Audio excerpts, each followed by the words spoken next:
Do do do do. It says I'm going live. I'm live. It worked, Tony. You know what? I was too scared to hit the uh, reset button. Uh-oh, what's going on? Uh-oh, what's going on? Tony's calling me on the phone. Should I answer? I got it to work, Tony. Thank you. Thank you. So, I hope you guys can hear me. Let me make sure. What happened was my computer, it updated or whatever, reset everything. So, it looks like my mic's working. So, that's good. The video I got playing, does that look normal? I think it does. That's thank you to Wide Awake channel. He's in Florida. And this is just a beautiful sunset that he took. So, well, that took up a bunch of time. Sorry about that. I just kind of was not ready for that.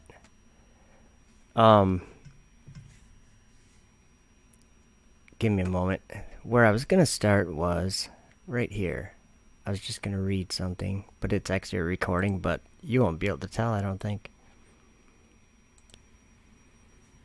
For on the first day he created the heavens which are above, and the earth, and the waters, and all the spirits which serve before him, the angels of the presence, and the angels of sanctification, and the angels of the spirit of fire, and the angels of the spirit of the winds, and the angels of the spirit of the clouds, and of darkness, and of snow, and of hail, and of hoarfrost, and the angels of the voices, and of the thunder, and of the lightning, and the angels of the spirits of cold, and of heat, and of winter, and of spring, and of autumn, and of summer, and of all the spirits of his creatures, which are in the heavens and on the earth. He created the abysses, and the darkness, eventide and night, and the light, dawn and day, which he hath prepared in the knowledge of his heart. Wow, that's a lot. That was from Jubilees chapter 2. That was just one verse. That was verse 2. Now this is another one. The winds. The winds. Like the air. There's some spiritual sense or something. I guess I don't know the right words, but let me just read a couple things from John. Let's see, chapter 3.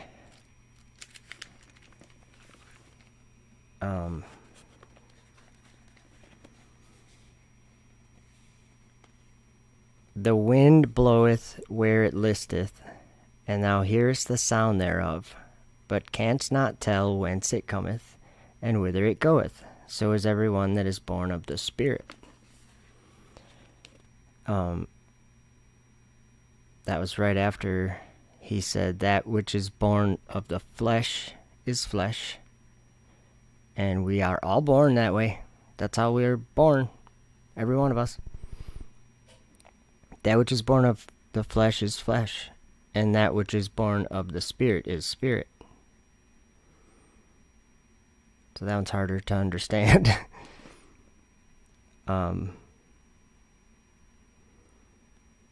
Let's see here. For God sent not his Son into the world to condemn the world, but that the world through him might be saved. Hey, you know what? That just reminds me of something. I always hear people saying... okay. I always hear people saying that, like, God is mean somehow.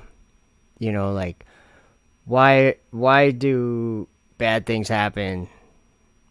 What kind of God would create pain or this kind of thing? Well, there's like very basic, I don't know how to say it. In order to have free will, in order to be an individual, like separate from other people, or to have people at all, in order to do that, you have to have good and evil. You have to have good and evil. You have to have choices to make. Without choices to make, there isn't much free will. You have the decision to make. It's up to you whether you want to do what's right or what's wrong in whatever situation. And that's really what when you're driving down the road, you don't, crash into the person in front of you, because generally it's wrong. You don't, you know what I'm saying. You know what I'm getting at. Everything we do in life, there's an element of decision to make. We have to make a decision about everything. And it's like, that's constant. But it does matter. Man, that sunset's beautiful. I actually have another one. I don't know where it is, but another one from his channel too. That was really cool. I'll see if I can find it. That one's got a boat going across. Let's see here. Might be one of them ones that's hard to find. Oh, you know what? I have some good stuff to read. Well, actually, I already read it and recorded it, so I don't have to actually read it, but you get the drift. Let me see if I can find it. Actually, let's listen to someone else read. This is from the book of Isaiah. Listen to this stuff. This is good stuff. In the wilderness, prepare ye the way of the Lord, make straight in the desert a highway for our God. Every valley shall be exalted, and every mountain and hill shall be made low, and the crooked shall be made straight, and the rough places plain. And the glory of the Lord shall be revealed, and all flesh shall see it together, for the mouth of the Lord hath spoken it. Lift up your eyes on high, and behold, who hath created these things that bringeth out their host by number? He calleth them all by names, by the greatness of his might, for that he is strong in power, not one faileth. Behold, I will make thee a new sharp threshing instrument having teeth. Thou shalt thresh the mountains, and beat them small, and shalt make the hills as chaff. Thou shalt fan them, and the wind shall carry them away, and the whirlwind shall scatter them. And thou shalt rejoice in the Lord, and shalt glory in the Holy One of Israel. That they may see and know and consider and understand together that the hand of the Lord hath done this, and the Holy One of Israel hath created it. Let them bring them forth, and show us what shall happen. Let them show the former things, what they be, that we may consider them, and know the latter end of them, or declare us things for to come. Behold, they are all vanity, their works are nothing, their molten images are wind and confusion. Isaiah 42. Behold my servant whom I uphold, mine elect in whom my soul delighteth. I have put my spirit upon him. He shall bring forth judgment to the Gentiles. He shall not cry, nor lift up, nor cause his voice to be heard in the street. A bruised reed shall he not break, and the smoking flax shall he not quench. He shall bring forth judgment unto truth. I the Lord have called thee in righteousness, and will hold thine hand, and will keep thee, and give thee for a covenant of the people, for a light of the Gentiles, to open the blind eyes, to bring out the prisoners from the prison, and them that sit in darkness out of the prison house. I am the Lord, that is my name, and my glory will I not give to another, neither my praise to graven images.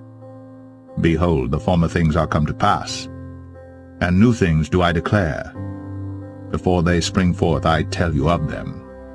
And I will bring the blind by a way that they knew not. I will lead them in paths that they have not known. I will make darkness light before them, and crooked things straight. These things will I do unto them, and not forsake them. They shall be turned back. They shall be greatly ashamed that trust in graven images, that say to the molten images, Ye are our gods. Fear not, for I am with thee. I will bring thy seed from the east, and gather thee from the west. I will say to the north, Give up, and to the south, Keep not back. Bring my sons from far, and my daughters from the ends of the earth, even every one that is called by my name, for I have created him for my glory. I have formed him, yea, I have made him. Bring forth the blind people that have eyes, and the deaf that have ears. Let all the nations be gathered together, and let the people be assembled, who among them can declare this, and show us former things. Let them bring forth their witnesses, that they may be justified, or let them hear and say, It is truth. Ye are my witnesses, saith the Lord, and my servant whom I have chosen, that ye may know and believe me, and understand that I am he. Before me there was no God formed, neither shall there be after me. Behold, I will do a new thing. Now it shall spring forth. Shall ye not know it? I will even make a way in the wilderness, and rivers in the desert. For I will pour water upon him that is thirsty, and floods upon the dry ground. I will pour my spirit upon thy seed, and my blessing upon thine offspring. And they shall spring up as among the grass, as willows by the watercourses. One shall say, I am the Lord's, and another shall call himself by the name of Jacob, and another shall subscribe with his hand unto the Lord, and surname himself by the name of Israel. And who as I shall call, and shall declare it, and set it in order for me, since I appointed the ancient people, and the things that are coming and shall come, let them show unto them. Fear ye not, neither be afraid. Have not I told thee from that time, and have declared it? Ye are even my witnesses. Is there a God beside me? Yea, there is no God. I know not any. That they may know from the rising of the sun and from the west that there is none beside me. I am the Lord, and there is none else. I form the light and create darkness. I make peace and create evil. I, the Lord, do all these things.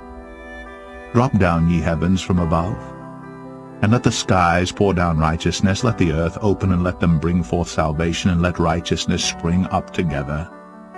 I, the Lord, have created it. Woe unto him that striveth with his Maker. That the potsherd strive with the potsherds of the earth. Shall the clay say to him that fashioneth it, What makest thou? Or thy work, he hath no hands? Woe unto him that saith unto his father, What begettest thou? Or to the woman, What hast thou brought forth? Thus saith the Lord, the Holy One of Israel, and his Maker, Ask me of things to come concerning my sons, and concerning the work of my hands command ye me. I have made the earth, and created man upon it. I, even my hands, have stretched out the heavens, and all their host have I commanded. I have raised him up in righteousness, and I will direct all his ways. He shall build my city, and he shall let go my captives, not for price nor reward, saith the Lord of hosts. For thus saith the Lord that created the heavens, God himself that formed the earth and made it. He hath established it, he created it not in vain. He formed it to be inhabited. I am the Lord, and there is none else. Tell ye, and bring them near, yea, let them take counsel together. Who hath declared this from ancient time? Who hath told it from that time? Have not I the Lord? And there is no God else beside me. a just God and a Savior. There is none beside me.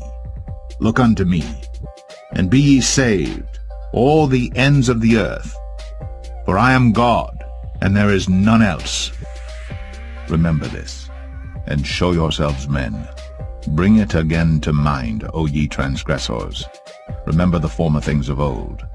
For I am God, and there is none else. I am God, and there is none like me.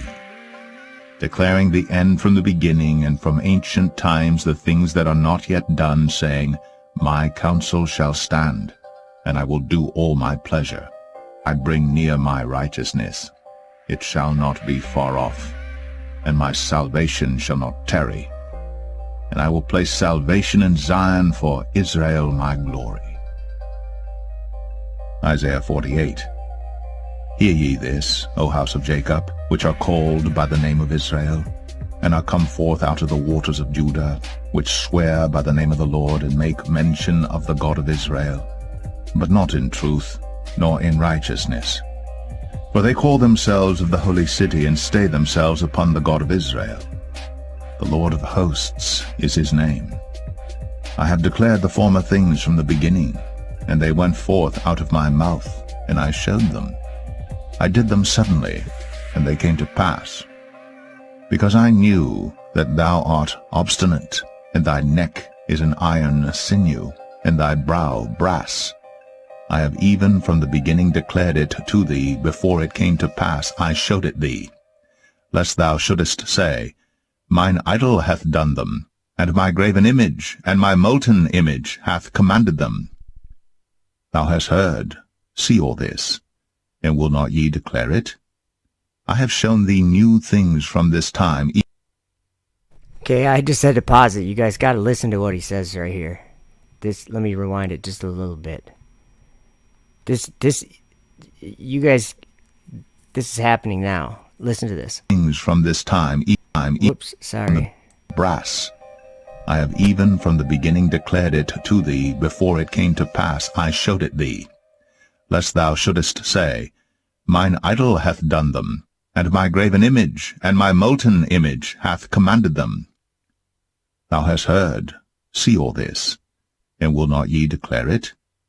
I have shown thee new things from this time, even hidden things, and thou didst not know them. Admit it. He's shown us hidden things that we didn't know. They are created now, and not from the beginning, even before the day when thou heardest them not, lest thou shouldest say, Behold, I knew them. The voice of him that crieth in the... Okay, so that was some awesome... That's like my favorite part of Isaiah. Basically those chapters. Okay, so there's a thing happening right now, and it's not only my belief. It's just like... It's something that so many people see, and just the last couple weeks or whatever, I've been doing some work with people that I've known forever. And actually, one of my friends, I realized, or he realized today, he said, we've been friends for like 40 years. Like almost, because we were friends since we were little kids. And so that's kind of cool. But just working with those guys, and it's encouraging to see that they're not all asleep. Like they've got the same things on their minds, and so that's cool to see that, because especially like on YouTube, you don't get much reassurance of any kind. I mean, I'm not saying like that it's needed or something like that. What I'm saying is, I was just over at Beck from Oz's and Growler's channel, and they're down in Australia, and it's not going good down there. And so, like, people in their chat were just saying how tired they were, and I'm like, you know what? There's so many things that Jesus said that we don't have to feel that tired way. I mean, yeah, but Like, look what it says right here. Let me go forward just in a little bit in this video. In Isaiah 42. If you see the truth, you know you've been called. Look at what it says here. I put my spirit upon him. He shall bring forth judgment unto truth. Let's keep going a little bit further. Okay, I, the Lord, have called thee in righteousness. Who decides what righteousness is? God does, right? So when he calls someone in righteousness, that means there's no better thing to be doing. There's no more, like, no better use of your time than whatever he considers to be righteousness, right? And if he calls you in righteousness, that means what he's calling you to do is pretty much worth forsaking everything to do it. And I'm not saying that like in a bad way. What I'm saying is it takes priority over everything. And I think a lot of people have experienced that. I know I have. Let's see here. See, this word, this former things, that means like beginning or the start or the first, like that word, I mean, or former things. And he says in Isaiah 48 that he declared the former things out of his mouth at the beginning. Like he spoke them, let there be light, like that. And so it's actually like sound that he created everything with. Sound. The sound of his voice. And that was called former things. And I'll show you something very interesting. It's prophesied in Isaiah here that, well, let's just look at it. Let's look at it and see. I'll go forward. It says the former things are come to pass, which is interesting, but look what he says in here, right here. I will say to the north, give up, and to the south, keep not back. Bring my sons from far, and my daughters from the ends of the earth. Even everyone that is called by my name, for I have created him for my glory, I have formed him, yea, I have made him. Bring forth the blind people that have eyes, and the deaf that have ears.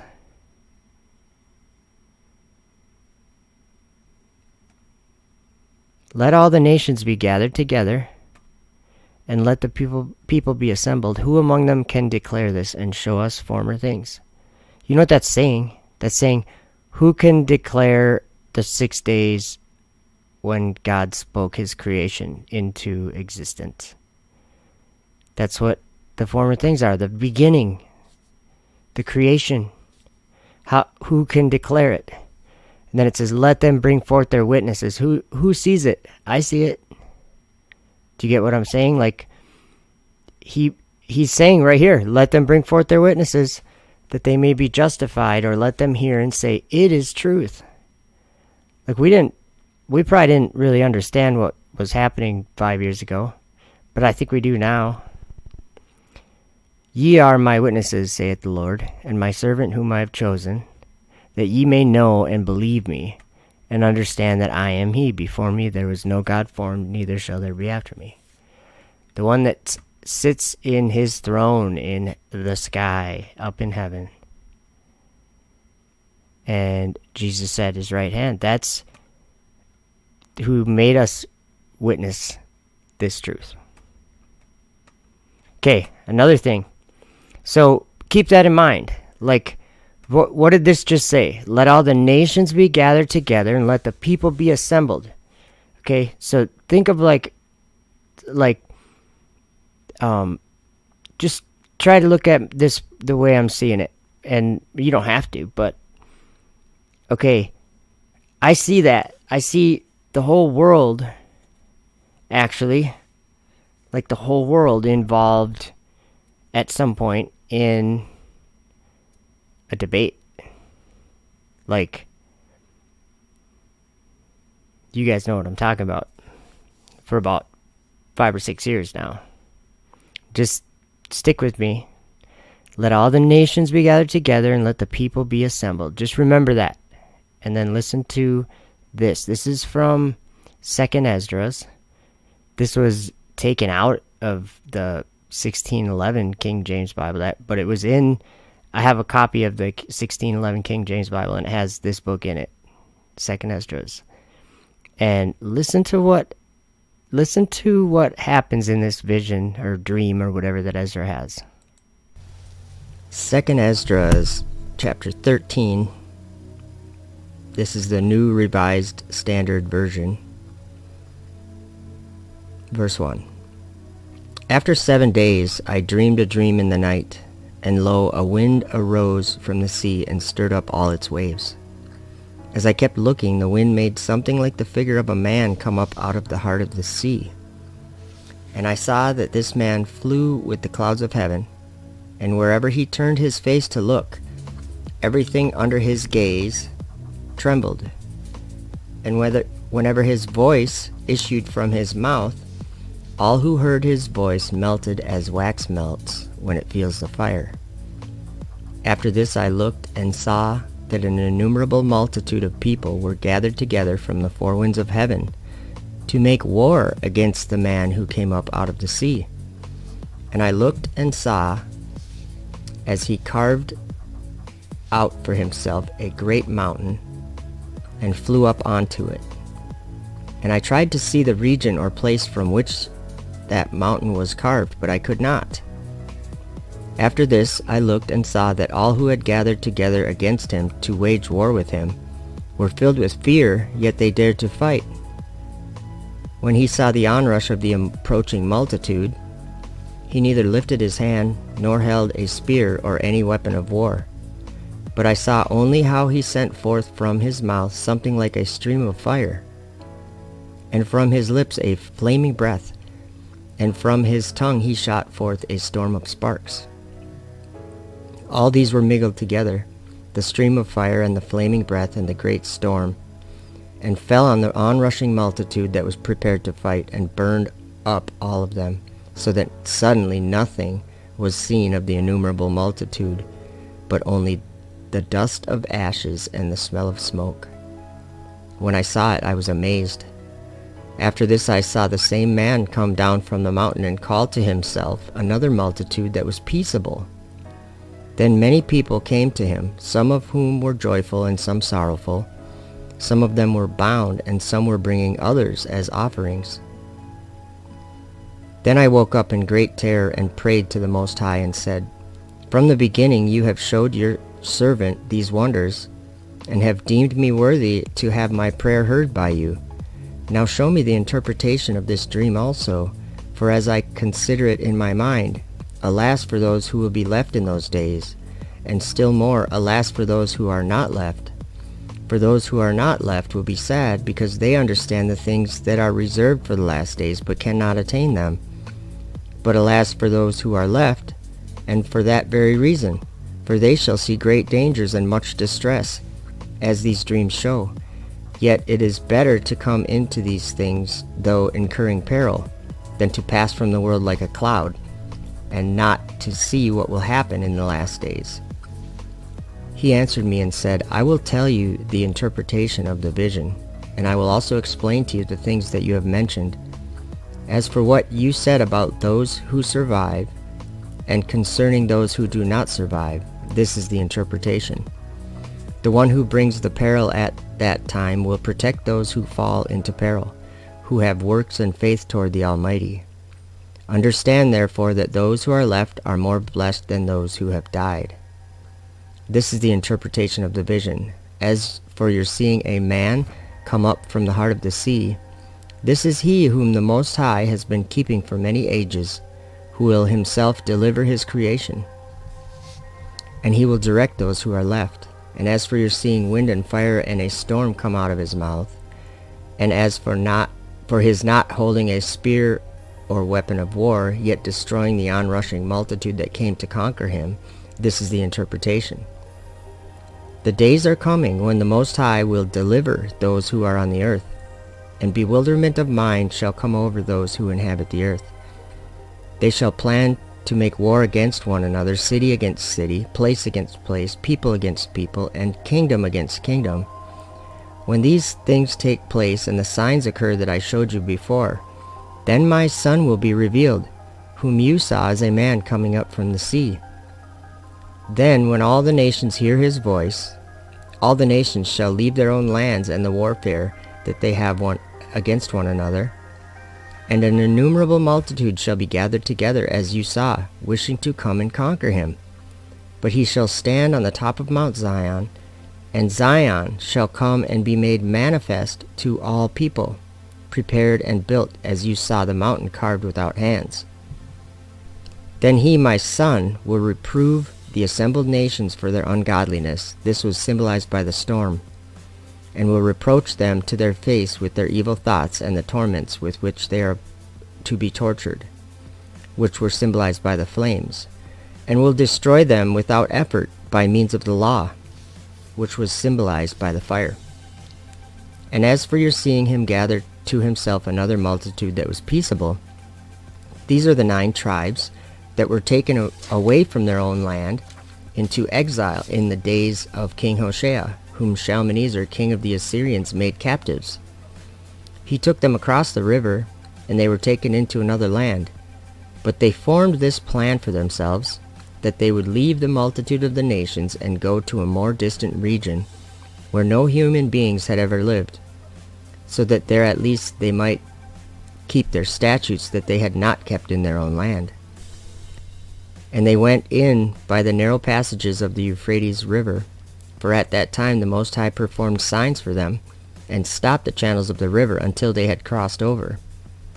Through that region there was a long way to go, a journey of a year and a half, and that country is called Arzareth. Then they lived there until the last times, and now, when they are about to come again, the Most High will stop the channels of the river again, so that they may be able to cross over. Therefore you saw the multitude gathered together in peace, but those who are left of your people, who are found within my holy borders, shall be saved.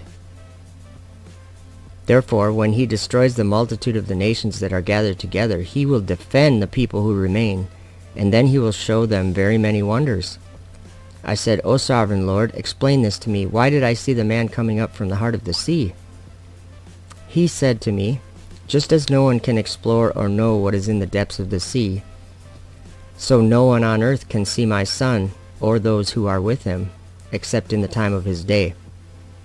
This is the interpretation of the dream that you saw, and you alone have been enlightened about this, because you have forsaken your own ways and have applied yourself to mine, and have searched out my law. For you have devoted your life to wisdom and called understanding your mother. Therefore I have shown you these things, for there is a reward laid up with the Most High. For it will be that after 3 more days I will tell you other things and explain weighty and wondrous matters to you. Then I got up and walked in the field, giving great glory and praise to the Most High for the wonders that he does from time to time, and because he governs the times and whatever things come to pass in their seasons. And I stayed there 3 days.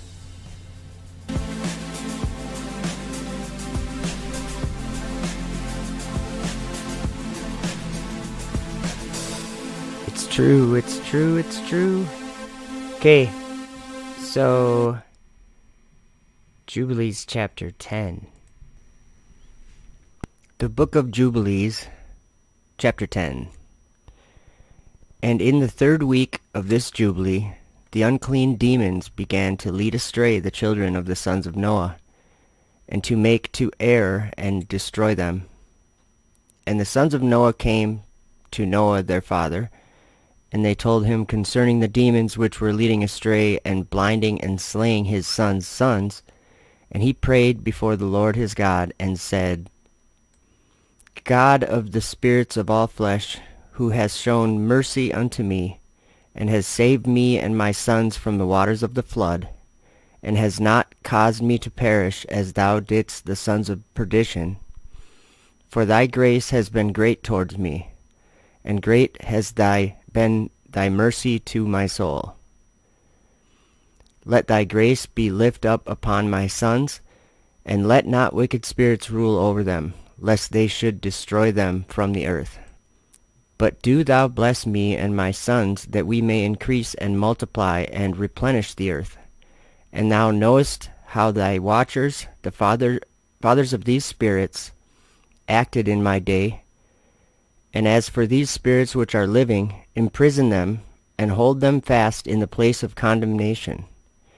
And let them not bring destruction on the sons of thy servant, my God. For these are malignant and created in order to destroy. Let them not rule over the spirits of the living, for thou alone canst exercise dominion over them. And let them not have power over the sons of the righteous, from henceforth and forevermore. And the Lord our God bade us to bind all. And the chief of the spirits, Mastema, came and said, Lord, Creator, let some of them remain before me, and let them hearken to my voice, and do all that I shall say unto them. For if some of them are not left to me, I shall not be able to execute the power of my will on the sons of men. For these are for corruption and leading astray before my judgment. For great is the wickedness of the sons of men. And he said, Let the 10th part of them remain before him, and let 9 parts descend into the place of condemnation. And one of us he commanded that we should teach Noah all their medicines, for he knew that they would not walk in uprightness, nor strive in righteousness. And we did according to all his words. All the malignant evil ones we bound in the place of condemnation, and a 10th part of them we left, that they might be subject before Satan on the earth. And we explained to Noah all the medicines of their diseases, together with their seductions, how he might heal them with herbs of the earth.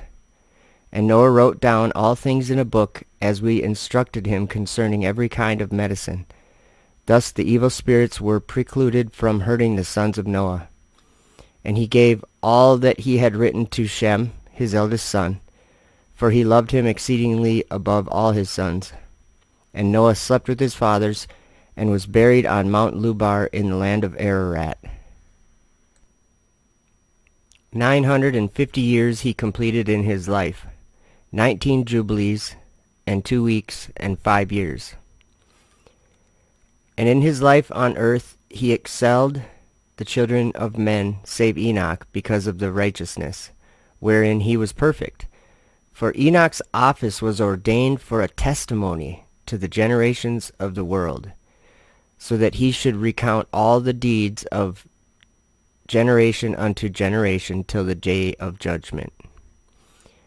And in the 30th Jubilee, in the first year, in the 2nd week, Peleg took to himself a wife, whose name was Lamna, the daughter of Sinar, and she bare him a son in the 4th year of this week.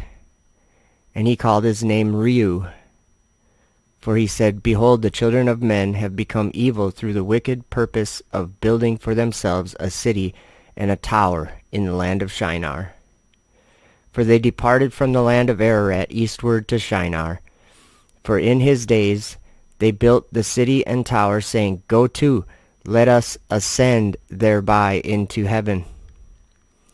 And they began to build, and in the 4th week they made brick with fire, and the bricks served them for stone, and the clay with which they cemented them together was asphalt, which comes out of the sea and out of the fountains of water in the land of Shinar. And they built it. 43 years were they building it. Its breadth was 203 bricks, and the height of a brick was the third of one. Its height amounted to 5,433 cubits and 2 palms, and the extent of one wall was 13 stades, and of the other 30 stades. And the Lord our God said unto us, Behold, they are one people, and this they begin to do. and now nothing will be withholden from them.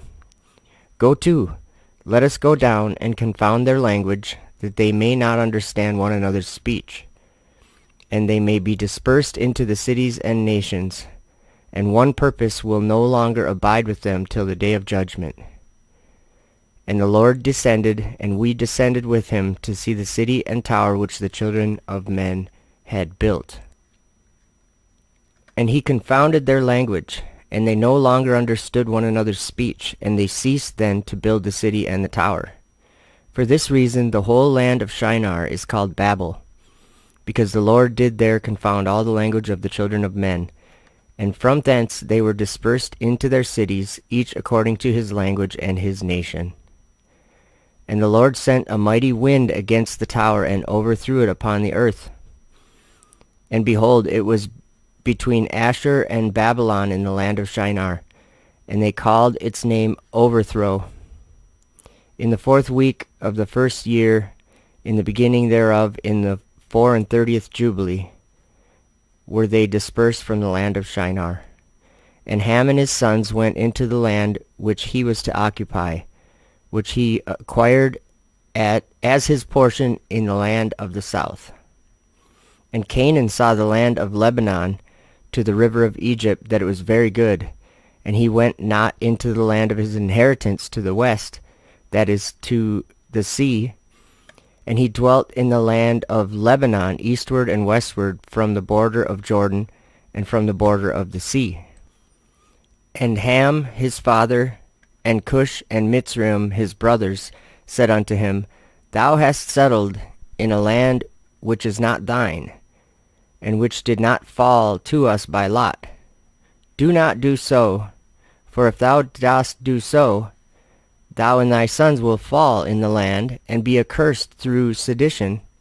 For by sedition ye have settled, and by sedition will the children fall, and thou shalt be rooted out forever. Dwell not in the dwelling of Shem, for to Shem and to his sons did it come by their lot. Cursed art thou, and cursed shalt thou be beyond all the sons of Noah, by the curse by which we bound ourselves by an oath in the presence of the holy judge, and in the presence of Noah our father.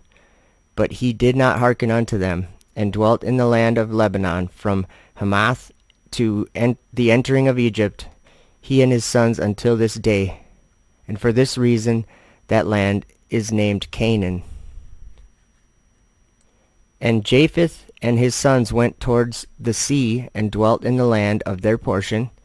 And Madai saw the land of the sea, and it did not please him, and he begged a portion from Ham and Ashur and Arpachshad, his wife's brother, and he dwelt in the land of Media, near to his wife's brother until this day. And he called his dwelling place and the dwelling place of his sons Media, after the name of their father Madai. Okay, I like what you guys got going in the chat there. If you can hear me, hopefully you can. There's something interesting about the North Star Polaris. There's a lot of interesting things about it. Enoch talked about it. Enoch went up there. Enoch said it was a house made of crystal and with fire around it and stuff. But check this out. Here's a video I took with my telescope of Polaris, and there's a little story along with it.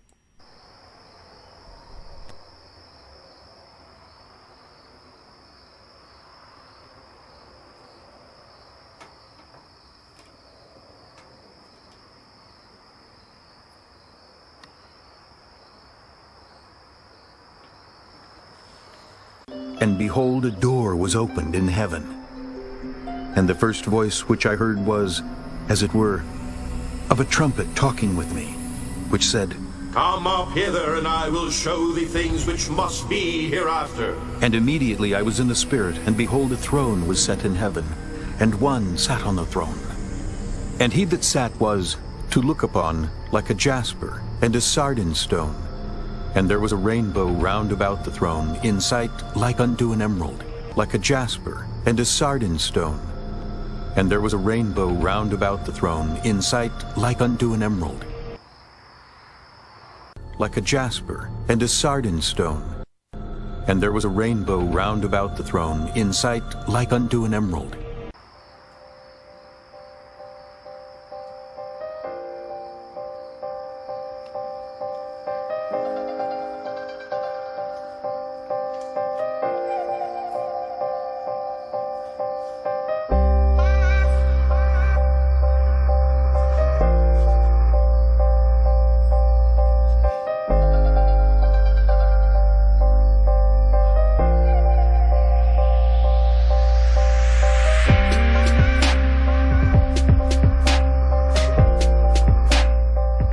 Okay, so that is cool, isn't it?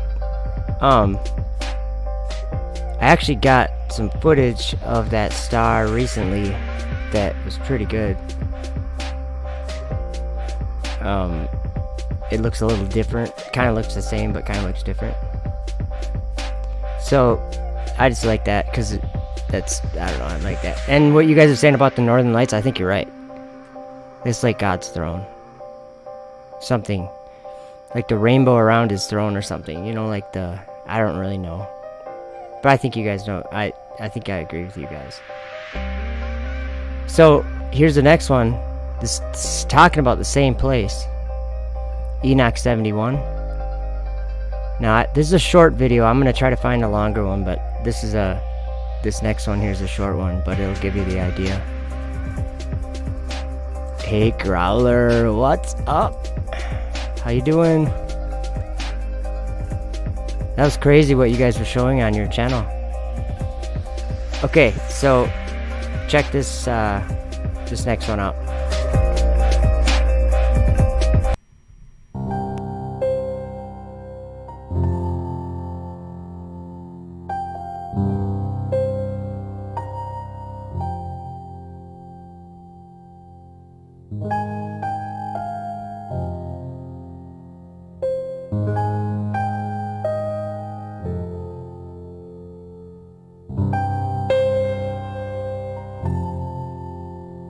A thousand thousands and 10,000 times 10,000 surrounding that house.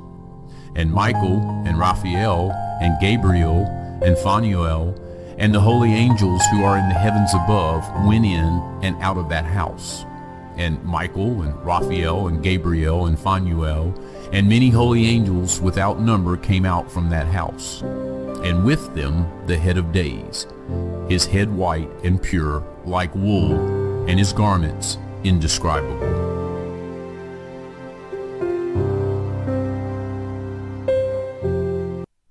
So let me read that chapter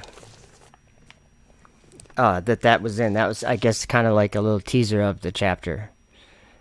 There's a lot going on in heaven. Like we seem to have been like grown up into a generation of people that just look down at the ground all the time. We never, like in our grasping of this reality and the one above, we didn't really care about the one above very much. And I think there's so much that happens there. Well, I know that there's so much that happens there. So I'm just gonna actually open my Book of Enoch here. You know what? Just since it's on the first page, this book is a special book, by the way. It says in verse 1, right on the first page, the words of the blessing of Enoch, wherewith he blessed the elect and righteous who will be living in the day of tribulation, when all the wicked and godless are to be removed. That's quite the first verse of a book, huh? And we're reading it? Just saying. So let's see. I gotta find my chapter 71. And I'll tell you what, I'm not a Roman numeral guy. Let's see.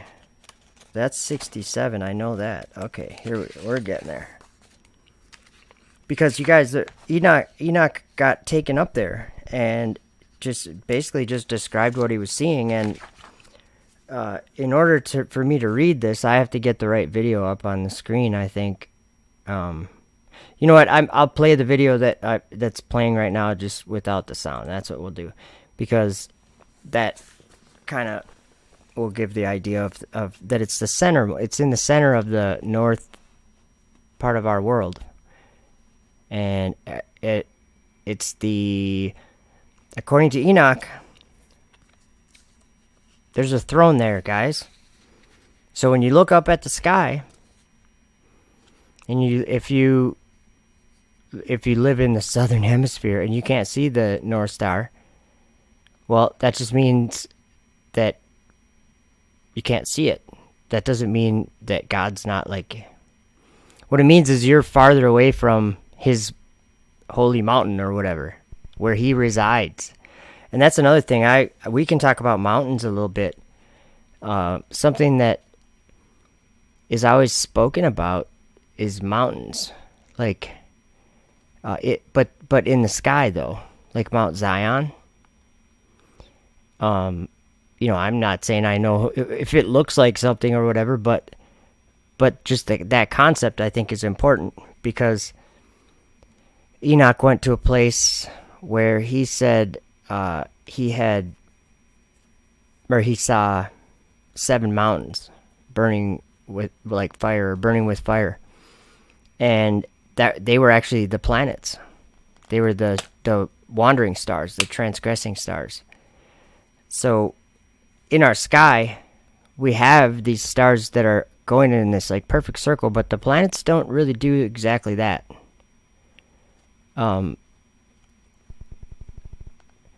Let's see. Anthony's got a good question. Does the tripod have to adjust to spin while filming the North Star? Nope.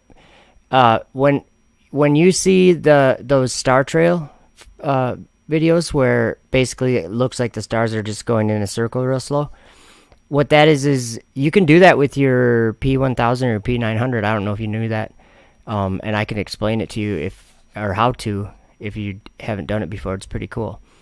But you'll set your camera in one spot and you will aim it anywhere in the sky, and you'll see the stars moving through there. At whatever, it depends on where you point it. If you point it at the North Star, which would be directly north from wherever you are, if you point it at that North Star, you'll see that circle, and you'll see them going, if you're looking at the North Star, you're going to see them going counterclockwise around that. And it's 150 minutes of basically taking pictures, and leaving the shutter open for a long time and gathering the light, like a long exposure, and then it collects them, and pretty cool. So this chapter is just awesome. This is chapter 71 in the first book of Enoch. And it came to pass after this that my spirit was translated, and it ascended into the heavens. And I saw the holy sons of God. They were stepping on flames of fire. Their garments were white, and their raiment, and their faces shone like snow. And I saw 2 streams of fire, and the light of that fire shone like hyacinth. And I fell on my face before the Lord of spirits. So I'm just going to stop there. Enoch, he was translated in the spirit into the heavens. Like, his spirit went into the heavens, and he saw this stuff, okay? And the angel Michael, one of the archangels, seized me by my right hand. So notice, I think it's interesting that he was in the spirit, but he still had a right hand. That's just how it is, I think. And lifted me up. So he grabbed his hand and lifted him up and led me forth into all the secrets. And he showed me all the secrets of righteousness. Whoa. That reminded me of a verse that I'm going to look up in my Bible really quick. In Psalm 18. It's interesting because it's yeah. Give me a second. Okay. So in Enoch it said that Michael grabbed him by the right hand, and he lifted me up and led me forth into all the secrets, and he showed me all the secrets of righteousness. Look what it says in Psalm 18, verse 11. He made darkness his secret place. His pavilion round about him were dark waters and thick clouds of the skies. Interesting, huh? So I thought that it just reminded me of that verse, so I was going to read that. That's God's secret place. So, and he showed me all the secrets of the ends of the heaven, and all the chambers of all the stars, and all the luminaries, whence they proceed before the face of the holy ones. Okay, now here we go. Put your seatbelts on. We're going higher. And he translated my spirit into the heaven of heavens, and I saw there as it were a structure. Okay, this is... Now, I'm just going to say it because I want you to understand how I understand the sky to be working, okay? When people wonder why I debate the topic of whether the sky is rotating or whether the earth is rotating, and the silly excuses that people make to keep their ground under their feet imaginary rotating, that they don't want to realize that there's there's a different way to understand the sky, and it's going to be right here in these verses. It's right here. Okay, so remember that we're talking about Enoch is telling us something about the heavens, and he's taken all the way up to the top of the heaven, or the heaven of heavens, and this is where it starts. And I saw there, as it were, a structure built of crystals, and between those crystals tongues of living fire. And my spirit saw the girdle which girt that house of fire, and on its 4 sides were streams full of living fire. And they girt that house. Let me do this. I'm going to go back to that other video, if I can find it still. I don't know. It might be hard to find, but the video of Polaris, the other one where it was a little bit closer up. Oh, there it is. Okay, there's the other one. Okay, so that he's streams of living, full of living fire, and they girt that house. And round about were seraphim, cherubic, and ophanim. Those are classes of angels, like different ranks of angels, I think. It says, and these are they who sleep not, and guard the throne of his glory. So there's angels guarding a throne. We know whose throne. Okay, and the throne of his glory. And I saw angels who could not be counted. Oh, wait, I gotta get you. Just wait. We have to have the right picture showing so you understand my point of view. Let's see. Okay. Let me just skip to a certain part. Okay. Sorry, I'm setting this up. Okay. So this is what he says. And I saw angels who could not be counted, 1,000 thousands and 10,000 times 10,000, encircling that house. Remember, he went up to heaven. He saw countless angels circling that house. What do you see on your screen? So when Enoch saw this, what did he say it was? In our day and age we live in, we're like, those are stars, and we were taught they were suns of other solar systems or whatever. There were suns, distant suns, but they're not. I believe Enoch before I believe some stupid science teacher. Okay, I saw angels who could not be counted, 1,000 thousands and 10,000 times 10,000, encircling that house. And Michael and Raphael and Gabriel and Phanuel and the holy angels who are above the heavens go in and out of that house. So that's where the angels go, in and out of that house. The holy angels. And they came forth from that house, and Michael and Gabriel and Raphael and Phanuel and many holy angels without number, and with them the head of days, his head white and pure as wool, and his raiment indescribable. And I fell on my face, and my whole body became relaxed, and my spirit was transfigured.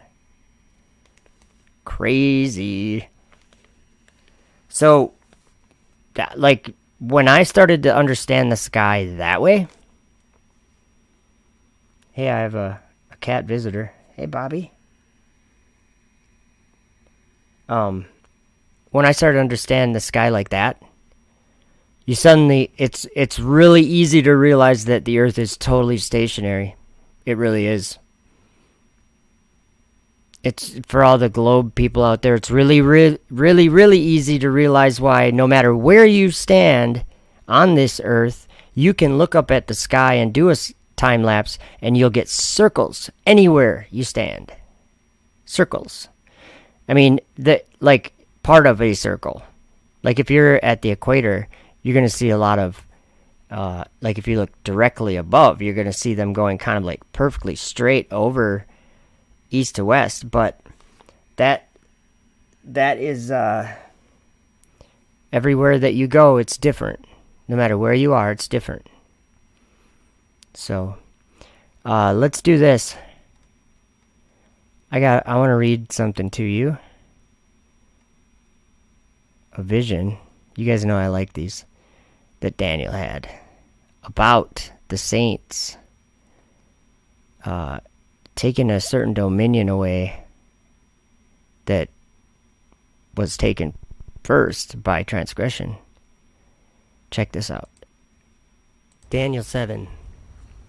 In the first year of Belshazzar, king of Babylon, Daniel had a dream and visions of his head upon his bed. Then he wrote the dream and told the sum of the matters.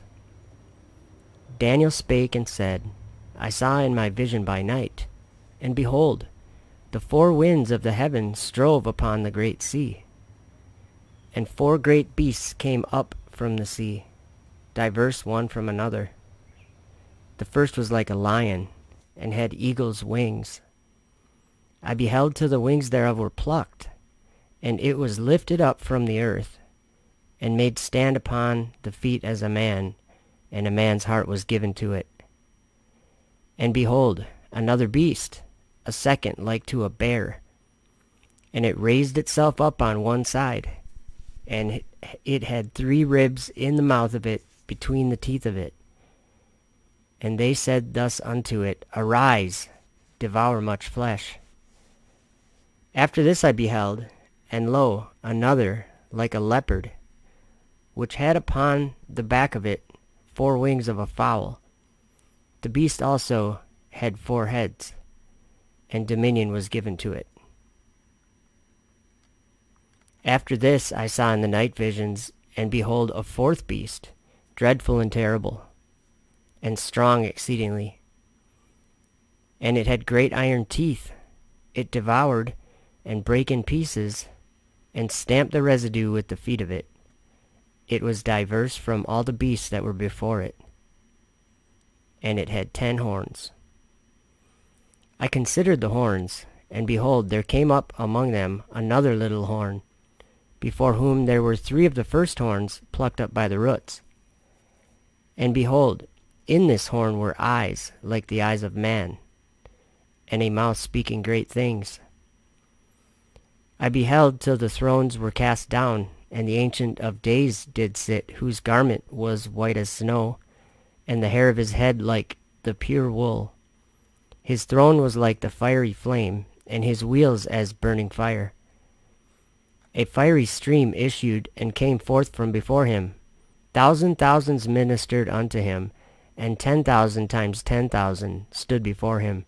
The judgment was set, and the books were opened. I beheld then because of the voice of the great words which the horn spake. I beheld even till the beast was slain, and his body destroyed and given to the burning flame. As concerning the rest of the beasts, they had their dominion taken away, yet their lives were prolonged for a season and time, I saw in the night visions, and behold, one like the Son of Man came with the clouds of heaven, and came to the Ancient of Days, and they brought him near before him.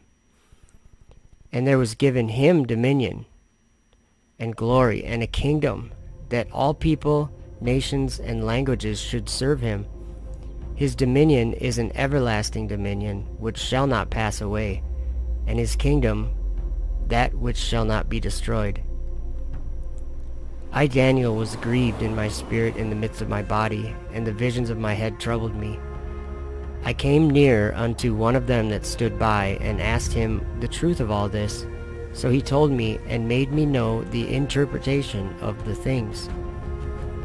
These great beasts, which are four kings, which shall arise out of the earth. 10, 9, But the saints of the Most High shall take the kingdom, 5, and possess the kingdom 4, forever, 3, even forever and ever. 1.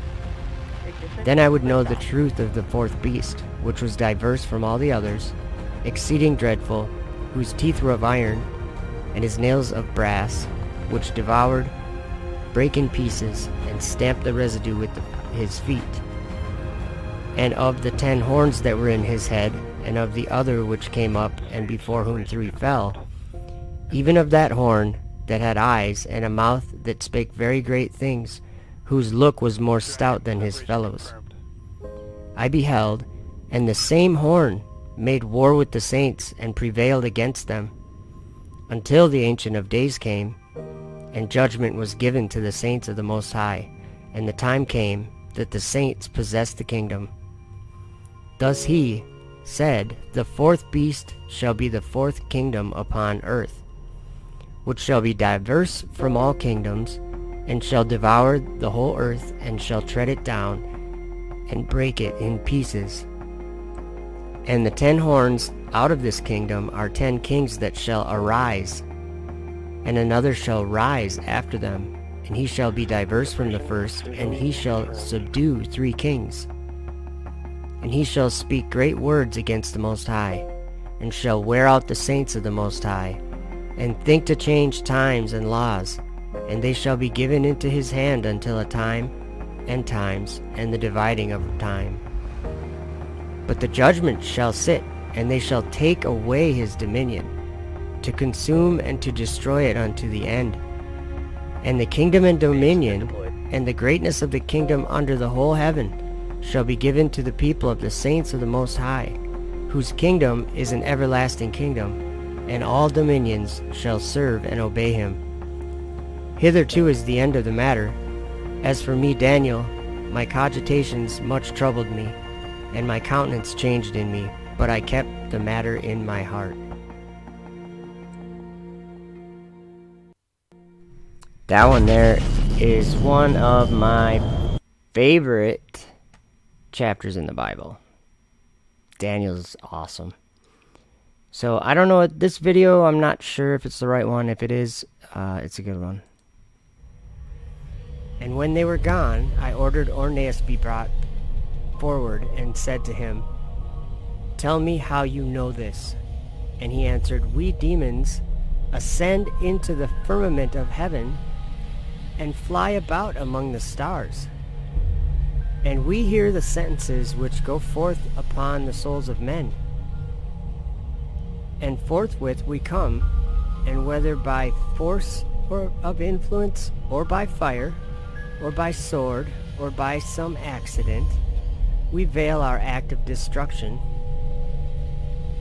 And if a man does not die by some untimely disaster or by violence, then we demons transform ourselves in such a way as to appear to men and be worshipped in our human nature. I therefore, having heard this, glorified the Lord God, and again I questioned the demons, saying, Tell me how ye can ascend into heaven, being demons, and amidst the stars and holy angels intermingle. And he answered, Just as things are fulfilled in heaven, so also on earth are fulfilled the types of all of them. For there are principalities, authorities, world rulers, and we demons fly about in the air. And we hear the voices of the heavenly beings, and survey all the powers, and as having no ground basis on which to alight the rest, we lose strength and fall off like leaves from trees. And men, seeing us, imagine that the stars are falling from heaven. But it is not really so, O king, but we fall because of our weakness, and because we have nowhere anything to lay hold of, and so we fall down like lightnings in the depth of the night, and suddenly, and we set cities in flames and fires in the fields. For the stars have firm foundations in the heavens, like the sun and moon.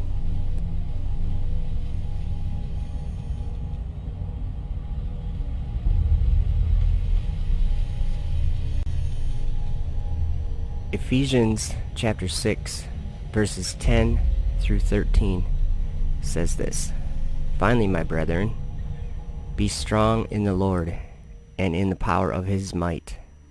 Put on the whole armor of God, that ye may be able to stand against the wiles of the devil.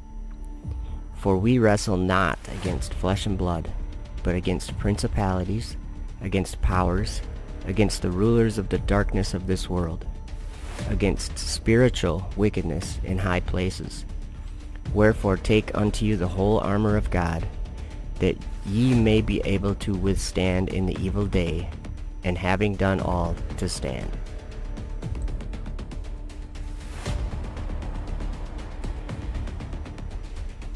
Ezekiel chapter 7, verse 22 says, My face will I turn also from them, and they shall pollute my secret place. For the robbers shall enter into it and defile it.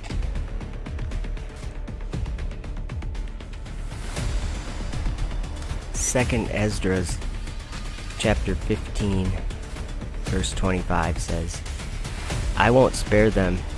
Go away, faithless children. Don't defile my sanctuary.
Much love, Anthony.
For I came down from heaven, not to do mine own will, but the will of him that sent me.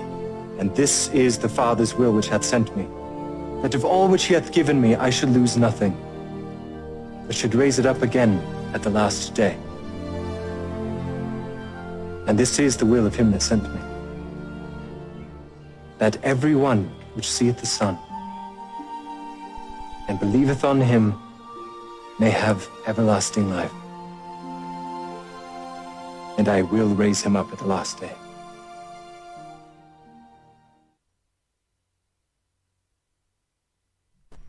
Awesome. Here's another one. I send you forth as sheep in the midst of wolves. Be ye therefore wise as serpents, and harmless as doves. But beware of men, for they will deliver you up to the councils, and they will scourge you in their synagogues. And ye shall be brought before governors and kings for my sake, for a testimony against them and the Gentiles. But when they deliver you up, take no thought how or what ye shall speak, for it shall be given you in that same hour what ye shall speak.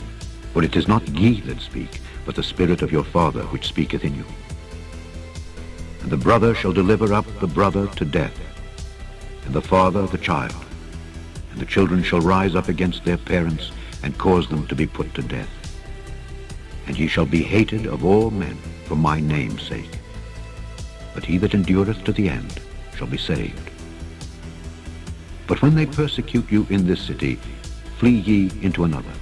For verily I say unto you, ye shall not have gone over the cities of Israel till the Son of Man be come. The disciple is not above his master, nor the servant above his Lord. It is enough for the disciple that he be as his master, and the servant as his Lord. If they have called the master of the house Beelzebub, how much more shall they call them of his household? Fear them not, therefore, for there is nothing covered that shall not be revealed, and hid that shall not be known. What I tell you in darkness, that speak ye in light, and what ye hear in the ear, that preach ye upon the housetops.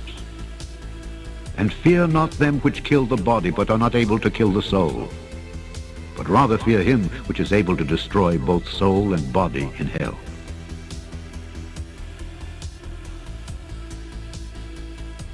And I looked, and lo, a Lamb stood on the Mount Zion, and with him 144,000, having his Father's name written in their foreheads.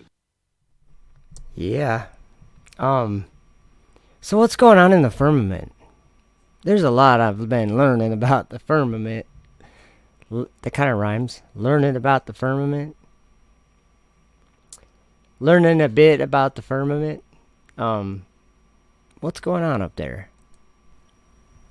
And the angel answered and said unto me, Follow me, and I will show you the place of the just, where they are led, when they are deceased. And after these things, taking thee into the abyss, I will show thee the souls of sinners, and what sort of place they are led into when they have deceased. And I proceeded back after the angel, and he led me into heaven. And I looked back upon the firmament, and I saw in the same place power, and there was their oblivion, which deceives, and draws down to itself the hearts of men, and the spirit of detraction, and the spirit of fornication, and the spirit of madness, and the spirit of insolence. And there were there the princes of vices. These I saw under the firmament of heaven.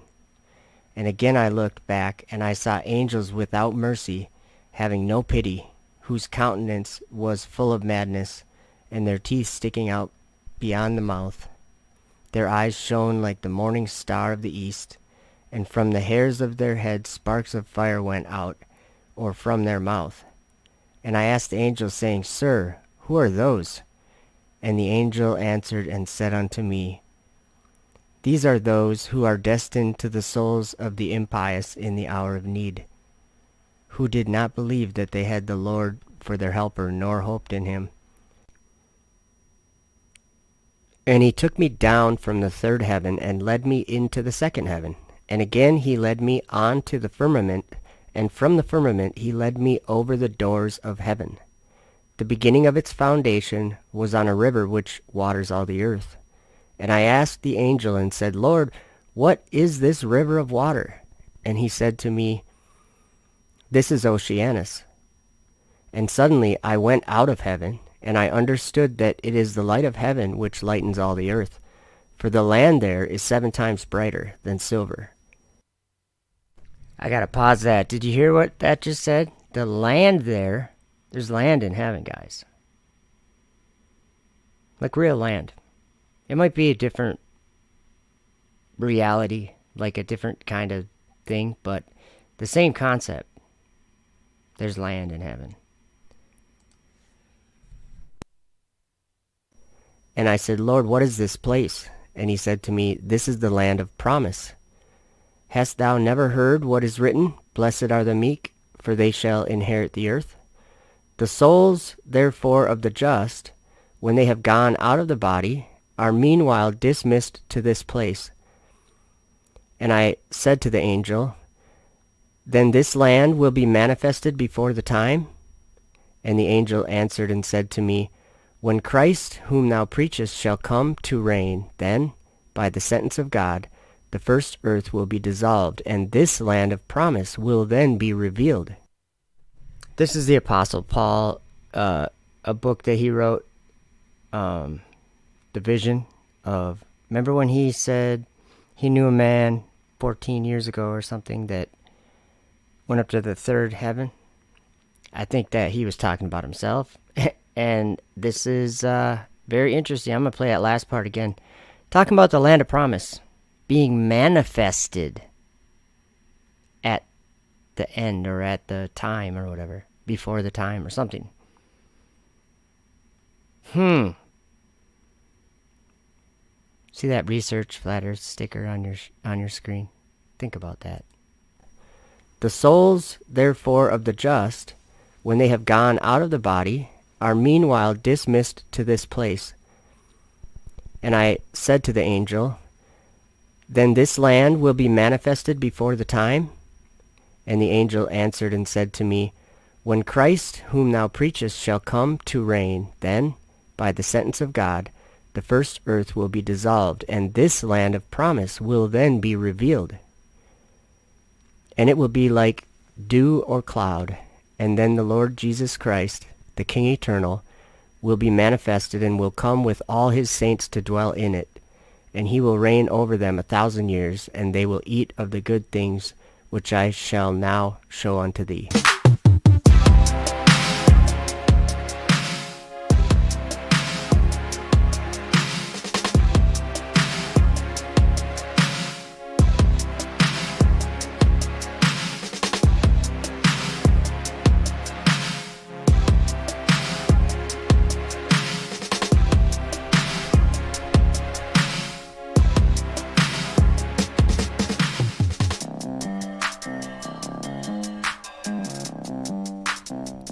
And he cried mightily with a strong voice, saying, Babylon the Great is fallen, and is become the habitation of devils, and the hold of every foul spirit, and a cage of every unclean and hateful bird. For all nations have drunk of the wine of the wrath of her fornication, and the kings of the earth have committed fornication with her, and the merchants of the earth are waxed rich through the abundance of her delicacies. Not for long. Okay, this footage right here, this is NASA footage from 1996 in space.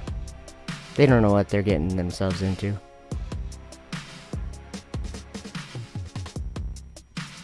I'll show you, actually. This whole space exploration thing is going to be a big issue. It's going to make the sky roll up like a scroll. But some of us are kind of looking forward to that day, in a way. Whoa, Karen Lewis, you just read my mind. She just wrote, Hallelujah, I look forward to that time. That is weird, because I said that before I read that. Okay. Check out this video I made about air, sound, and speed, and all that fun stuff.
I saw the treasuries of all the winds. I saw how he had furnished with them the whole creation, and the firm foundations of the earth. I saw the cornerstone of the earth. I saw the four winds, which bear the earth and the firmament of the heaven. And I saw how the winds stretch out the vaults of heaven, and have their station between heaven and earth. These are the pillars of the heaven. I saw the winds of heaven which turn, and bring the circumference of the sun and all the stars to their setting. I saw the winds on the earth carrying the clouds. I saw the path of the angels. I saw at the end of the earth the firmament of the heaven above. For on the first day he created the heavens which are above, and the earth, and the waters, and all the spirits which serve before him, the angels of the presence, and the angels of sanctification, and the angels of the spirit of fire, and the angels of the spirit of the winds, and the angels of the spirit of the clouds, and of darkness, and of snow, and of hail, and of hoarfrost, and the angels of the voices, and of the thunder, and of the lightning, and the angels of the spirits of cold, and of heat, and of winter, and of spring, and of autumn, and of summer, and of all the spirits of his creatures, which are in the heavens and on the earth. He created the abysses, and the darkness, eventide and night, and the light, dawn and day, which he hath prepared in the knowledge of his heart.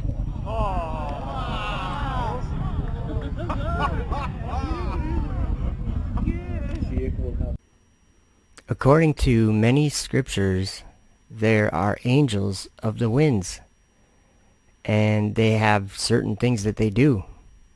Just like the angels of the rain and the clouds, they govern the rain that falls on the earth. Whether you believe in angels or not, it's at least something to think about when we're talking about the winds, because of sound, the speed of sound, how if you go faster than sound can move through the air, a phenomenon happens that is only known about by doing this. A sonic boom is something that happens beneath the area where something is going supersonic. And when the shuttle, or in this day and age, Falcon 9 rockets come back into the Earth's atmosphere from being outside the Earth's atmosphere, there's a sonic boom. And the four winds are held by four angels, and this has something to do with the destruction mentioned in the book of Revelation. And after these things I saw four angels standing on the four corners of the earth, holding the four winds of the earth, that the wind should not blow on the earth, nor on the sea, nor on any tree. And I saw another angel ascending from the east, having the seal of the living God. And he cried with a loud voice to the four angels, to whom it was given to hurt the earth and the sea, saying, Hurt not the earth, neither the sea, nor the trees, till we have sealed the servants of our God in their foreheads.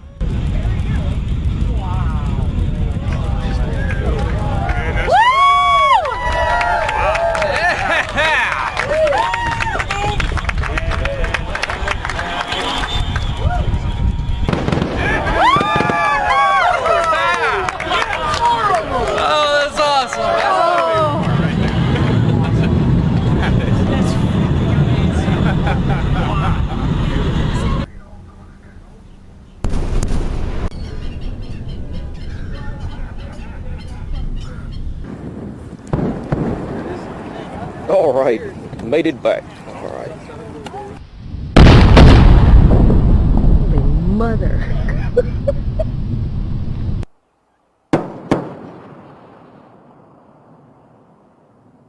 twin sonic booms heralding Atlantis' arrival at the Florida spaceport.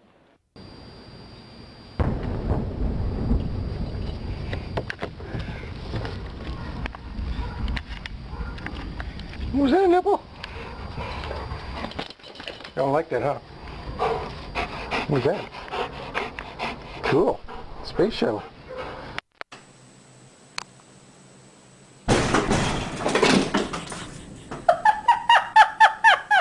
To touchdown.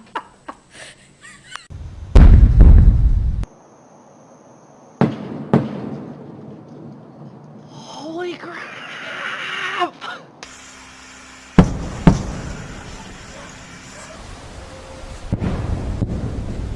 That was a space shuttle, Tina.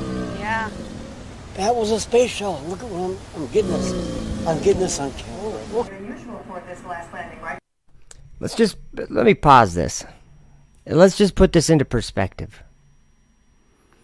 Every time that the space shuttle or the Falcon 9s or a meteor comes into the Earth, there's a big, super loud explosion banging sound. Hast thou with him spread out the sky which is strong and as a molten looking glass? There's something to learn here. I know there is. Greg? There are, and as I mentioned, once we hear that boom, we always like to see it for ourselves with the naked eye. That's when we...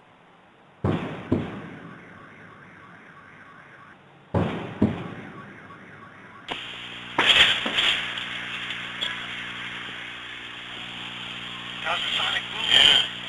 Bunches of Hollywood out there. But we're like, look at this trajectory. We're like right on top. We're exactly underneath it.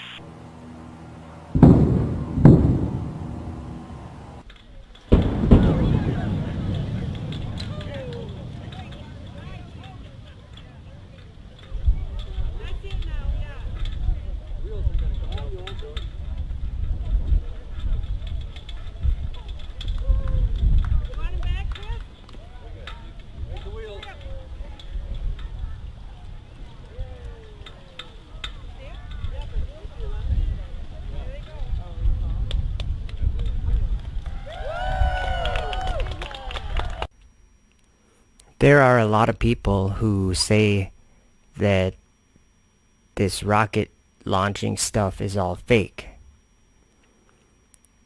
And there's several things that you hear about that. But there's some proof that some of this is not fake.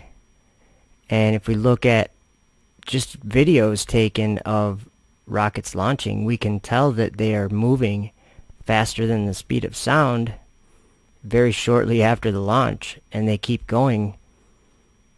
You would only assume that they accelerate through that whole time that you can see them. And the sonic booms.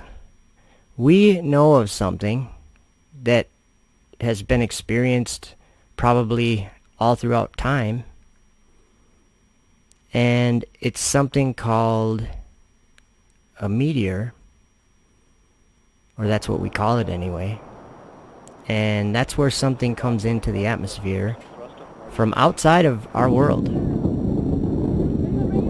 and it very much makes the same sound as one of these rockets re-entering the Earth's atmosphere.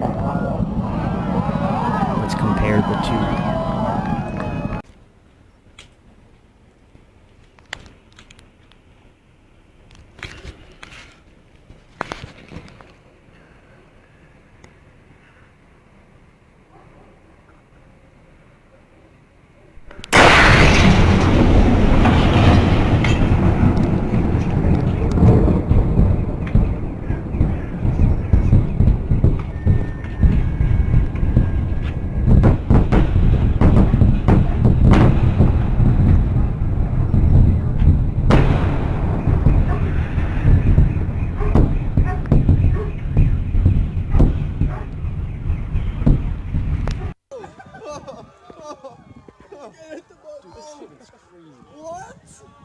Oh my god, that's ridiculous.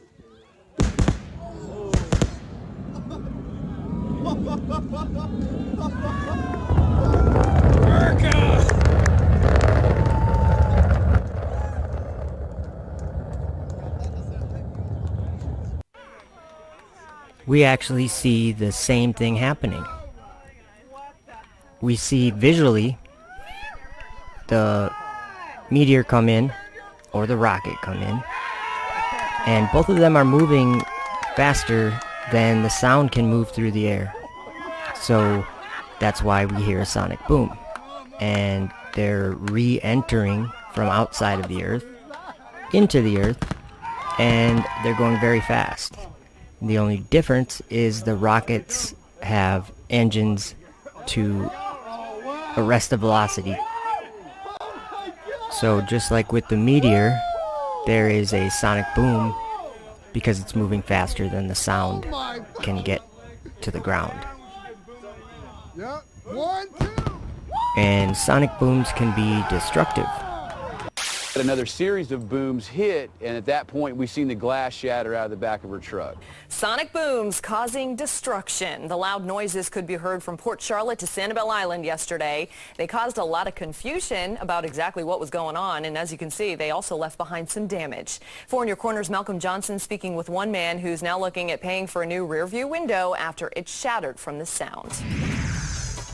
That's right, Amy. It's not every day that you hear about a sonic boom. So just to refresh everyone's memory, it's caused when planes surpass the speed of sound, causing a boom that can be felt down here on land. Today, I met a man who wants to know, now that the rear view of his truck is blown out, who's going to pay for it? If you've heard the loud booms over the last few days in Southwest Florida, you're not the only one wondering what it is. Maybe it was a gunshot? Nope, not a gunshot, but a sonic boom. The Key West Naval Air Station tells me by phone it's caused by jets flying overhead training on their way to the Gulf of Mexico. Never seen anything like this from a sonic boom. So after we have talked about this, let me read Enoch chapter 57 to you. And it came to pass after this that I saw another host of wagons and men riding thereon, and coming on the winds from the east and from the west to the south. And the noise of their wagons was heard. And when this turmoil took place, the holy ones from heaven remarked it, and the pillars of the earth were moved from their place. And the sound thereof was heard from one end of heaven to the other in one day.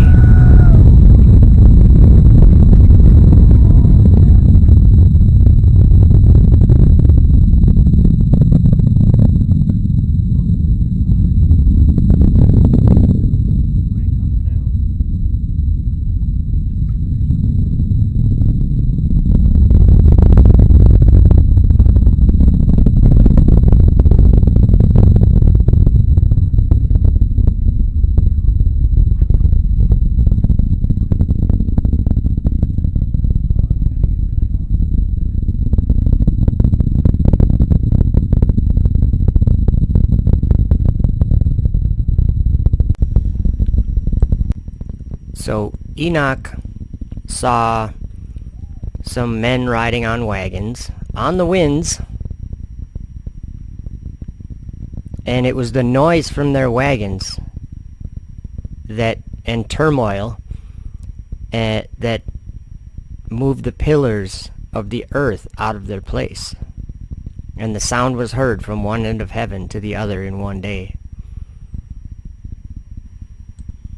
And in Enoch chapter 60, it says this, in the year 500, in the 7th month, on the 14th day of the month, in the life of Enoch, in that parable I saw how a mighty quaking made the heaven of heavens to quake, and the host of the Most High and the angels, 1,000 thousands and 10,000 times 10,000, were disquieted with a great disquiet. And the head of days sat on the throne of his glory, and the angels and the righteous stood around him. And a great trembling seized me, and fear took hold of me, and my loins gave way, and dissolved were my reins, and I fell upon my face. And Michael sent another angel from among the holy ones, and he raised me up. And when he had raised me up, my spirit returned. For I had not been able to endure the look of this host, and the commotion, and the quaking of the heaven.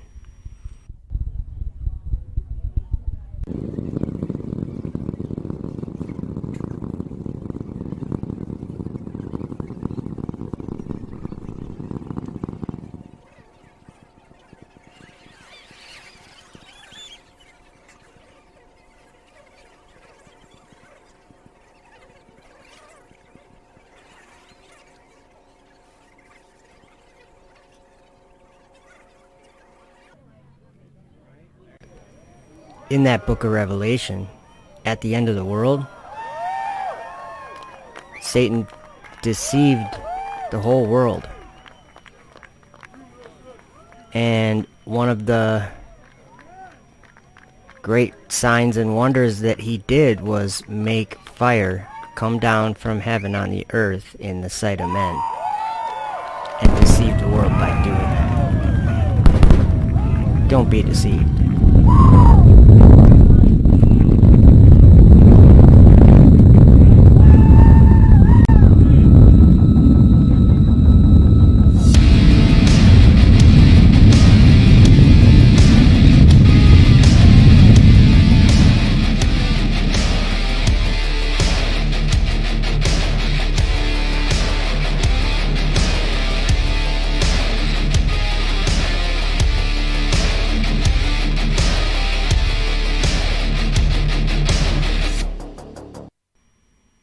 Some trust in chariots, and some in horses, but we will remember the name of the Lord our God.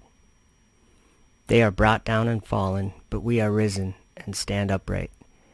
Save, Lord, let the King hear us when we call.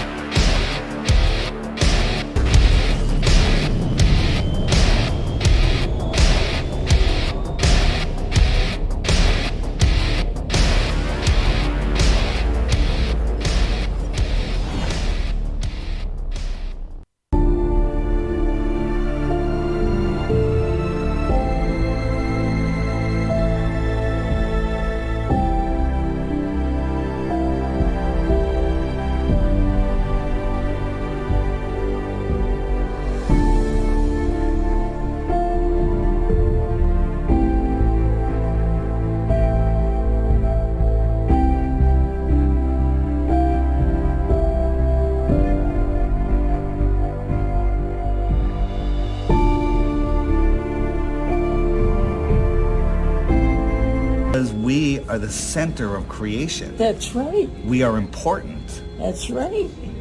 We are here. We are God's children. It makes me feel better. It makes me feel alive. I feel better about it. Because I believe in God. I trust God. That's right. I understand that. I understand they just say what they want people to know. They don't care about the Bible. They don't care about life. They only care about I, me, myself, and I. It's a different world. So I pray every night before I go to bed.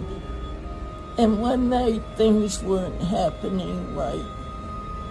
And I sat up in bed and I said, God, where are you? I need you right now. And I'm beginning to wonder, where is God? Watch Ruth. This is great.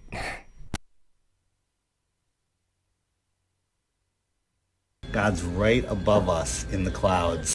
The heavens are right here. There's just this world. Oh, it's such a lie. I woke up. Yes. So knowing this is going to free your heart. Cry. Yeah, that's okay. It makes me cry. Happiness. Yes. Tears of joy. Yes. I know that we were true, and they're hiding us. It's good. It's very good. Yes. All right. I'm awake. Yes. I'm awake. All right. Thank you so much. That's my pleasure. All right. It's my pleasure to know that It's true. It is absolutely true. Oh, it's amazing. Here's No, I believe it. I believe it. Yeah. Oh. So good, right? I'm glad we met. I am. I'm so happy. That's awesome. That's awesome. It's right. Thank you. I'm amazed. I'm so happy to know it's true. It's true, and God created this world.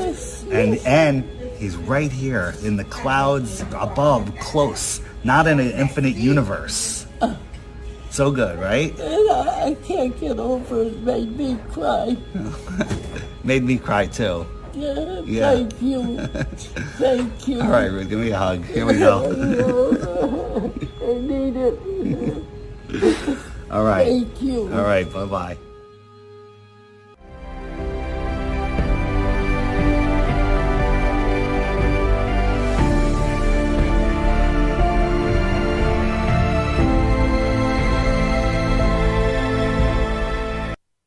Either you believe what the Bible says or you don't. That's the test. You can accept what Genesis says or you can reject it. You can't change it. There is no need for you to edit God. There is nothing lacking anywhere in Scripture, and that's true of Genesis 1 and 2, which somehow needs you to embellish it. You either accept it or you reject it. You have those two options. You say, what about science? Don't we have to apply science to the Genesis account to be intellectually honest? Don't we have to bring the vast scientific knowledge that we've accumulated in the modern world to bear upon the text of Genesis in order that we can have a true understanding of it? Well, there are a lot of people who believe that, and there are a mass of people who call themselves Christians who believe that Genesis is an inadequate presentation of what happened, and we have to marry it with scientific discovery in order to get to the truth. Let me help you, folks. Let me help you. Get past that notion, and you will free yourself from needless doubts and endless confusion. Get past the idea that science, listen, makes any contribution to an understanding of creation. It makes none. Now, this may shock you. There is no such thing as the science of creation. There is no such thing. It does not exist. Why? Because there is no scientific way to explain creation. It was not a natural event or a series of natural events. It was a brief series of monumental supernatural events that cannot be explained by science. And so again I say there is no such thing as the science of creation. All science is based on observation, and no one observed creation. All science necessitates verification by repetition. And creation cannot be repeated, and thus it cannot be verified. Creation had no observers and cannot be repeated. It is not observable. It is not repeatable. It did not happen by any uniform, predictable, observable, repeatable, fixed, natural laws. None of it happened according to any of those things. It is just the opposite of that. Creation was a series of supernatural, instantaneous, inexplicable miracles. Supernatural. That is why there is nowhere in the Genesis account any place where evolution is mentioned or even hinted at. There are no natural processes in creation. They are all supernatural. There's only one record of creation, Genesis 1 and 2. You can believe it or you can reject it. You can observe the way things are now, but that doesn't tell you anything about how they became what they are. Creation cannot be understood any other way than by believing the revelation of the Creator, and that's your first test when you open your Bible. I am absolutely astounded at how many people who call themselves Christians, who lead large and effective Christian ministries, don't have any position on Genesis 1 and 2, except that they find it hard to believe it. And I ask them, at what chapter do you kick in?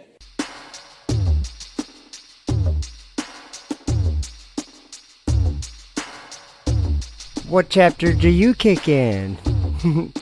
I like John MacArthur, but hopefully he has heard about this. Iger Television, I'm working on that. A link. I think. Let's see here. I'm gonna get you a link just for the video we watched with the Revelation stuff in it, because I have that one right here. This one is called John Knew the Colors of the North Star Polaris. I think that's what it's called. So there's that one. And I'll try to drop another one in there if I find it here.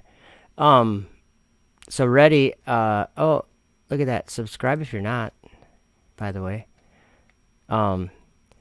So, the current days we live in with all the crazy,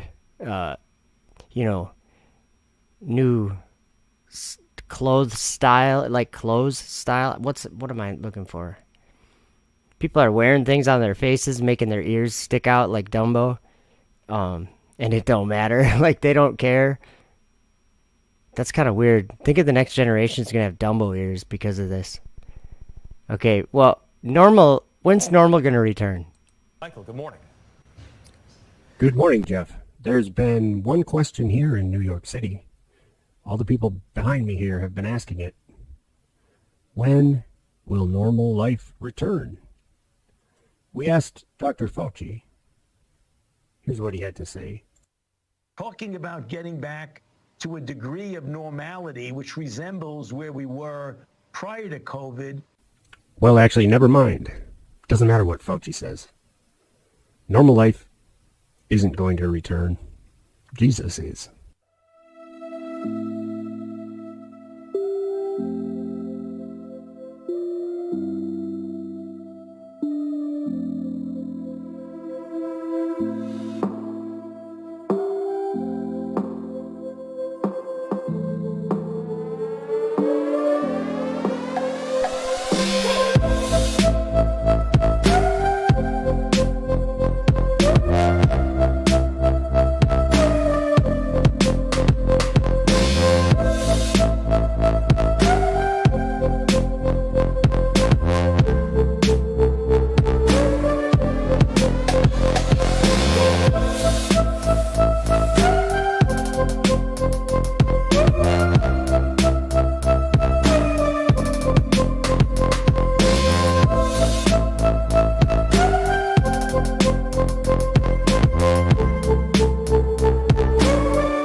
Behold, he cometh with clouds, and every eye shall see him.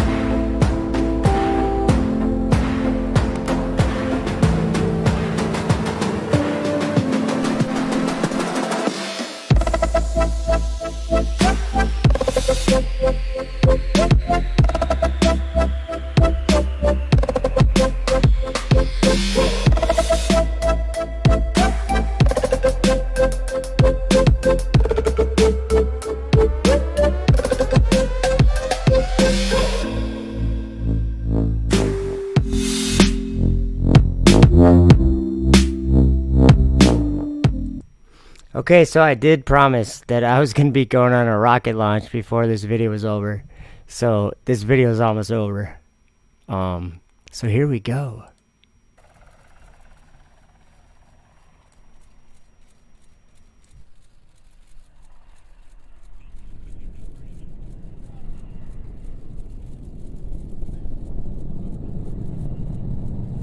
Alright, we're off. I'm glad I get a couple minutes to hang out with you guys alone. I wanted to talk about something to you. We're going up to space, per se, in a rocket, and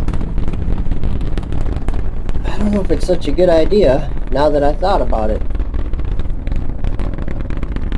Because are we maybe lifting up a shout up against God? Jesus said in John chapter 3 verse 12, "If I have told you earthly things and ye believe not, how shall ye believe if I tell you of heavenly things?" And then listen to this, guys. He says this, "And no man ascended up to heaven, but he that came down from heaven, even the Son of Man, which is in him."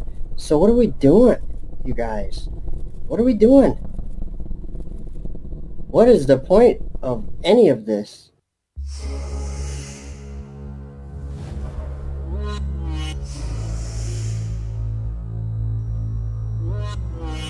When they therefore were come together, they asked of him, saying, Lord, wilt thou at this time restore again the kingdom to Israel? And he said unto them, It is not for you to know the times or the seasons which the Father hath put in his own power. But ye shall receive power, after that the Holy Ghost is come upon you. And ye shall be witnesses unto me both in Jerusalem, and all in Judea, and in Samaria, and unto the uttermost part of the earth. And when he had spoken these things, while they beheld, he was taken up, and a cloud received him out of their sight. And while they looked steadfastly toward heaven as he went up, behold, 2 men stood by them in white apparel, which also said, Ye men of Galilee, why stand ye gazing up into heaven? This same Jesus, which is taken up from you into heaven, shall so come in like manner as ye have seen him go into heaven. Behold, he cometh with clouds, and every eye shall see him, and they also which pierced him, and all kindreds of the earth shall wail because of him. Even so, Amen. I am he that liveth, and was dead, and behold, I am alive forevermore. Amen. And have the keys of hell and of death.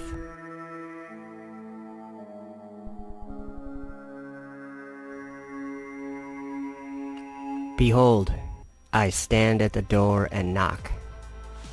If any man hear my voice and open the door, I will come into him and will sup with him, and he with me.